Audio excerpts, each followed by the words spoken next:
আসসালামু আলাইকুম, আপনারা সবাই কেমন আছেন? আলহামদুলিল্লাহ আমিও ভালো আছি। আজকে রান্না করব পেঁপে। এখানে নিয়ে নিয়েছি টমেটো, কাঁচামরিচ, তারপর আছে পেঁয়াজ, আর এখানে আছে ডাল, আর এখানে ক্লিন করে রাখা পেঁপে। তো ঠিক আছে, চলুন। এখানে তো চুলায় ডেক্সি বসিয়ে দিলাম, চুলাটা ছেড়ে দিই। বিসমিল্লাহ। গরম হয়ে এসেছে, এখানে দিয়ে দিচ্ছি পেঁয়াজ। ভালোভাবে পেঁয়াজগুলো একটু ব্রাউন হয়ে আসলে এখানে এখন দিয়ে দেবো। এখানে দিয়ে দিলাম হলুদের গুঁড়ি 1 চামচ দিয়ে একটু করে, দিয়ে দিলাম মরিচের গুঁড়ি 1 চামচ দিয়ে অল্প দিয়েছি। অল্প পানি দিয়ে ভালোভাবে কষতে দিয়েছি। এখানে লবণ দিয়ে দিলাম, ভালোভাবে নাড়িয়ে এখন ভালোভাবে ধুয়ে রাখা সেই পেঁপেগুলো দিয়ে দিব। এখানে পেঁপে প্রায় সিদ্ধ এসেছে। আমি এখন এখানে এই ডালগুলো দিয়ে দিই। যে দেখুন দিয়ে দিয়েছি। এখন ভালোভাবে নাড়িয়ে ছাড়িয়ে এখানে পানি দিয়ে সিদ্ধ করতে দিই।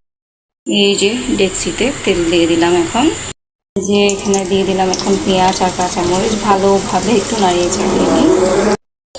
এখানে আমি মরিচের গুঁড়িও দিয়ে দিলাম, তারপর হলুদের গুঁড়ি দিয়ে দিয়েছি। ভালোভাবে নাড়িয়ে ছাড়িয়ে নিতে হবে। আর এখানে লবণও দিয়ে দিয়েছি। এই যে কষে উঠুক একটু।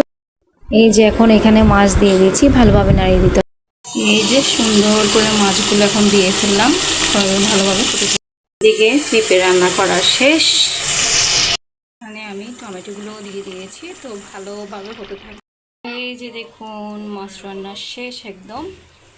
তো ঠিক আছে, খাওয়ার সময় দেখাবো।